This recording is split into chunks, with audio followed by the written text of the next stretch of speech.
আগামীকালের রাশিফল চন্দ্র রাশির ওপর বৃশ্চিক রাশি 27শে অগাস্ট 2025। অতীতের ভুল সিদ্ধান্তগুলি আজ হতাশা এবং মানসিক অশান্তির দিকে নিয়ে যাবে। আপনি নিরুপায় এবং তারপরে কি করতে হবে তা নির্ধারণ করতে অসমর্থ হতে পারেন। অন্যদের থেকে সাহায্য চান।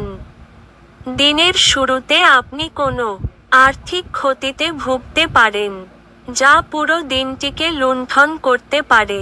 অতিথিদের সঙ্গ উপভোগ করার পক্ষে এটি চমৎকার দিন। আপনার আত্মীয়দের সাথে বিশেষ কিছু পরিকল্পনা করুন, তারাও এটির প্রশংসা করবে। কামদেব আপনাকে আপনার জীবনে প্রেমের ঝর্ণা বওয়াতে অগ্রধাবন করবে। আপনার যা দরকার তা চারপাশে কি ঘটছে সেই থেকে সচেতন হতে হবে। সহকর্মীদের সামলানোর সময় কৌশলের প্রয়োজন। সফর করা তাৎক্ষণিক ফলাফল না আনলেও ভবিষ্যৎ লাভের জন্য ভালো ভিত্তিপ্রস্তর স্থাপন করবে। আপনি আপনার সম্পর্ক ত্যাগ করার কথা মনে করতে পারেন, যা অনেক ঝগড়ার ফলে সৃষ্টি হবে। আপনার ভাগ্যবান সংখ্যা 8।